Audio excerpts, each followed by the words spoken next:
Hello and welcome back to my channel. My name is Cordelia and today's topic is going to be about coming out and what it's been like being out and living as a trans woman. I've been out for a little bit over a year now.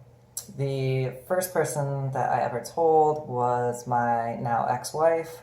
Um, and I didn't tell her that like, hey, I'm trans because I didn't really know at the time what was going on. I just knew that I always had these thoughts and feelings of wanting to be a woman, and they had just gotten to the point where I couldn't really take it anymore. And also, now being married, I didn't want to keep any secrets from my wife. So I basically told her that like I'm having these thoughts and feelings, and I don't know what they mean. Of course, she was stunned. And it took probably about a day for her to really wrap her head around it.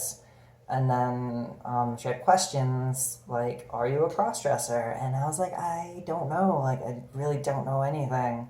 Like, she had questions, I had questions, and I didn't have any answers.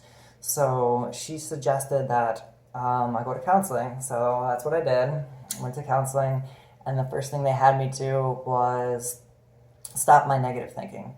So anytime I thought about like wanting to wear makeup or wanting to wear women's clothes, I had to change my thinking. So instead of me thinking like there's something wrong with this or something wrong with me, I had to think that like this is okay, there's nothing wrong with this, like I'm fine, like this is totally normal. And it was a really difficult thing to do because if for 33 years you think that there's something wrong with you, it's really hard to change that thinking to like, oh no, guess what? All along, it was all good. Everything's fine.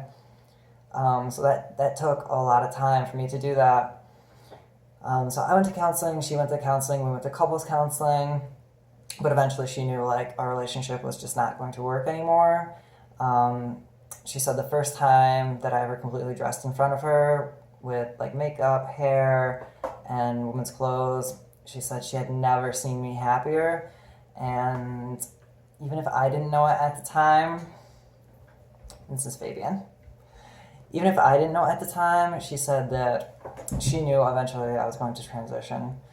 So we got a divorce, I moved out, and that's all I'm going to say about that. Next, I told my family.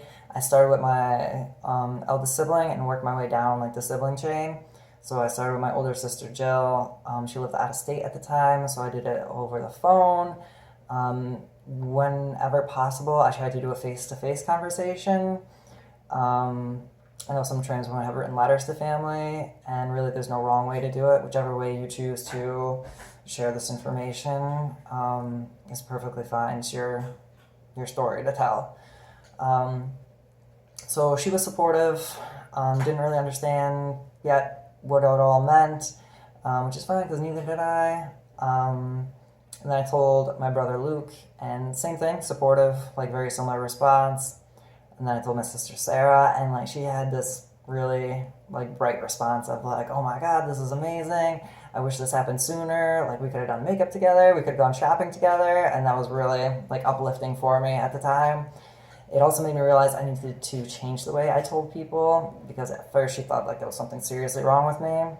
So I had to change my tone, and I started out my spiel with like, there's nothing wrong with me health wise, but there's something personal that I want to share with you. And that fixed things. I actually then told my parents before I told my youngest brother, Jesse. He was in high school still, a teenager, and I don't know why, but I was the most nervous to tell him. And my counselor actually was like, oh, teenagers are the easiest, like don't even worry about it. But the day I told my parents, I had taser training in the morning. So for those of you that don't know, I was a police officer for 10 years. So I got tased in the morning, and then in the afternoon, told my parents, hey, I'm trans and getting a divorce. I guess my thought process was, what could be worse than getting tased? Like, telling my parents will be easy after that. So I told them to kind of blank expressions, but they, when I was finished, said that they support me. They don't fully understand it, but they support me. So like that's a huge win for me because a lot of people don't understand this, and that's in part why I write my blog and do these videos. And then I guess my mom had more of a scientific approach of like, well, maybe there's a chemical imbalance with you. And I had to talk about hormones and how like, no, actually, my hormones were good. Like there was nothing weird there, and that doesn't have anything to do with it anyways. And my dad, I think, was more upset that like I was getting a divorce. Like I think that hit him harder at the time, at least. Um, but good responses. And my mom wanted to tell my youngest brother Jesse, and I was like, oh no, like I'll do that. Like let me do that. It's my thing to do. So that night I told him, and very fluid, positive response of like not even skipping a beat. He's just like, oh that's awesome. Like I think that's literally what he said. It's like, oh that's awesome. This doesn't change anything. I still think you're awesome. And then we just went back to playing video games or whatever it was we were doing. So yeah, he was the easiest. I don't know why I was worried. So family was great. I'm very fortunate, very lucky because I know of a lot of other people that have had much, much more difficult responses from their family. So I'm very lucky in that regard. Next, I started telling my friends, and like I'm not gonna name names, but like some responses like really meant a lot to me. Of one of my more masculine male friends, he actually like got emotional and kind of teared up when I told him, and like that was huge for me to see that reaction. And same thing is like, this doesn't change anything. I've known you for like 30 years. Like, just really emotional. So I hope he knows how much that meant to me. I guess I regret not telling one of my coworkers from the police department that I was close with.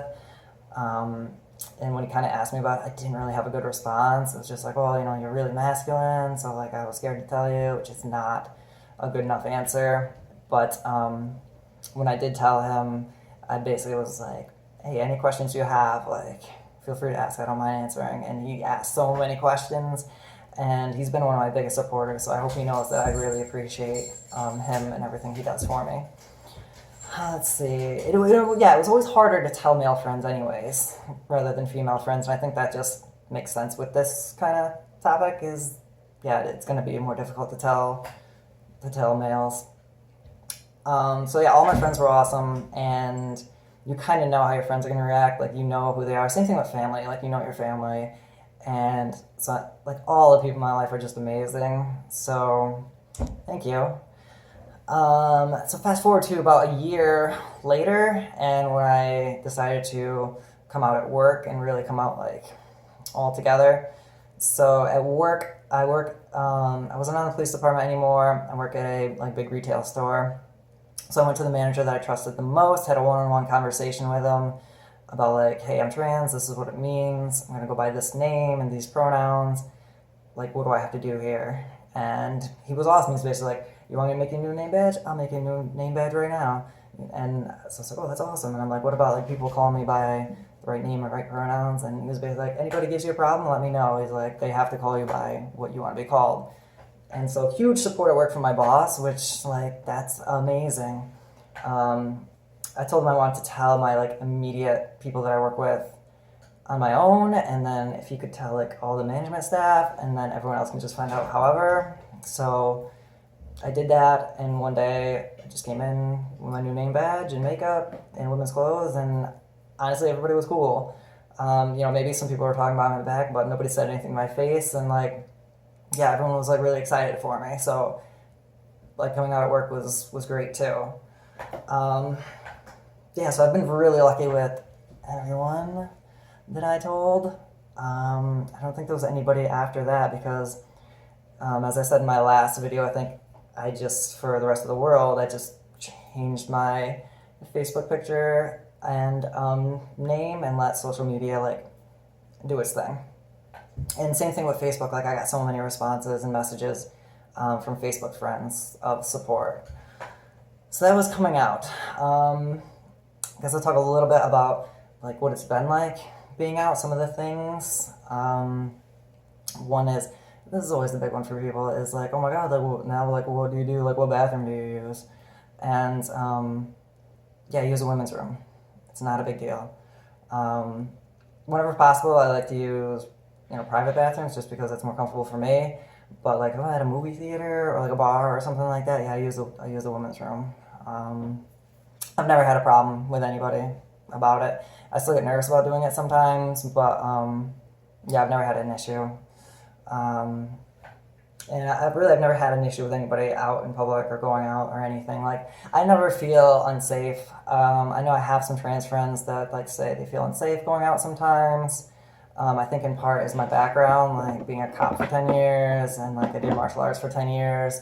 So I don't know. I don't feel like unsafe anywhere I go. But also, like, if I do go out, I'm always going out with friends. Like, I'm not going out alone.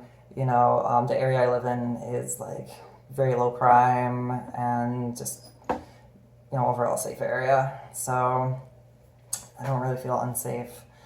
Another huge thing is the loss of male privilege. So shocking, you get treated differently as a woman than you do as a man. Just in conversation, like getting interrupted, feeling like no, you're not really being listened to. Catcalls from men, that was something I had to get used to, which is a horrible thing to say, but yeah, like so weird. Like you have to get used to guys catcalling you. But like before too, like I could go stealth if I wanted to. Like no one really notices. Just some like random white guy walking down the street, but not only as a woman but as a trans woman, like I stand out now. Like I can't like hide in a crowd, I guess. Another thing is like hanging out with friends, where before I could hang out one-on-one with friends and like not think anything of it, and now like if I hang out one-on-one with a male friend, people automatically assume that we're hooking up. And like again, if you saw my last video or read my blog, like that is the contrary for me. Like I've gone the opposite way, being more like asexual or gray sexual. So it's really annoying to have people just assume that if you're hanging out with someone that you guys are hooking up. And it hasn't just happened with male friends, it's also happened with female friends that I'm hanging out one-on-one with. I don't know what else to say about that other than like mind your business. Like I'm not hooking up with people, whatever. Let's see, what else is there? So yeah, I didn't talk about this when I came out at work. Like everyone knew me as a different name and he, him, so everyone now had to kind of switch their pronouns and switch my name. And like that's not an easy thing for people to do, and I realized this. So like I didn't get upset when they would say he instead of she. And the immediate people I work with, I tried to like make light of it, where kind of joked around of like, instead of having a swear jar, like we're gonna have a pronoun jar, and so anytime you use the wrong pronoun or wrong name, you'd have to put your change in it. And my manager was like, "Oh God, no! Like we can't do that. I'll go broke." And so we kind of played around a little bit, and I don't know, it just like lightened the mood. Because I didn't want people thinking that like I would get offended like all the time, and I guess the other thing is like, if you do use the wrong pronoun, like just correct yourself and move on. So like if you're in conversation, blah, blah, blah, blah, blah, he, she, and then just keep going. That way you don't draw attention to it. And I've had people, profusely apologize when they've used the wrong pronoun, and like, thank you, like that means that you care, but also like you're drawing attention to that you use the wrong pronoun. And me personally, I don't know how it is for other trans people, but I kind of like blending in when I can. I'm very proud of being trans, but if we can just not have to always like explain everything, like that'd be nice. So also if like you're with a trans friend and someone misgenders them, again, at least with me personally, like if you correct the person that's using the wrong pronoun, it takes so much pressure off of me, and like it's just emotionally draining if I have to correct people all the time. And then also, as strange as this is, like when I have corrected people, sometimes they get offended, like I don't know my own gender or something. I don't know. It's weird, but yeah. Let's go to a couple tips, tricks. Let's see what else is there. Oh yeah, a couple of stories of like pronoun stuff. So At work, I see a lot of people, so that's where most of these come from. There was one day that this woman walked up to me and she goes, sir, ma'am, I'm sorry, I just don't know. And like, that's fine. Like, I thought that was funny. I'm like, don't worry about it. I'm like, it's miss. But I'll never get offended when someone asks me like what my gender is or what pronouns I use politely. So I thought that one was funny. There was another day when all within like a minute and a half, just walking through the store, I was called sir, I was called ma'am, and I was called miss. And when I got the first sir, like, it bothered me because I thought I looked really cute that day. But then I got the name and the miss, and I felt better. It's funny how that works. There's days when I feel really feminine and cute, and I'll get called him. And then there's other days where I feel like I look more androgynous, which means having both male and female characteristics. And I'll get called she. And like those are the best days when I don't necessarily think that I look super feminine, but still get called she and her. Like that makes me really happy. Let's see. Another time, I went to a local pizza shop that I always go to. There was a new guy working there, probably in his early 20s, and so I'm ordering pizza, and he's like, "Excuse me, are you a transgender?" I was like, yeah, and kind of laugh because again, I think it's funny. And but he could sense like my discomfort, I think, and he's like, "Oh, that's cool. I have a gay friend, and anytime anyone like bullies him, I stick up for him." And I was like, "Oh, that's awesome." And so he's like, "Oh, you can sit down. I'll bring your pizza to you." So I sat down. He brings the pizza over, and he has another question, which it's just not prepared for. And he's like, "Oh, like, is it harder to date being trans?" And I don't really know what I said to him, but like, yeah, it's like nearly impossible, honestly. I mean, think about it. Would you date a trans person? I don't know. I would, obviously, but before, I don't know. I didn't know, I think, enough about trans people to know like whether I would date one or not. But most people, I don't know. I don't think they would, I guess. I don't know, dating's just awful. I don't know if I really want to talk about that right now. It was funny though, one of my best friends, we talked about this, and so I asked her that question. I'm like, would you date a trans person? And she's like, well, they'd have to be pretty amazing. And I was like, hello. And we laughed about it, but it's difficult. I don't know what else to say about it right now. Yeah, I don't know. I've had a really lucky and good experience being out and interacting with the world as a trans woman. Again, I really don't have anything super negative to say. There was maybe one time where I thought I was being discriminated against because of it, but other than that, like, everyone's treated me really well. So yeah, I guess that's it. So if there's any topics you guys want to hear about, put them in the comments or whatever. Also do the things like, subscribe. That'll make me happy. All right, bye guys.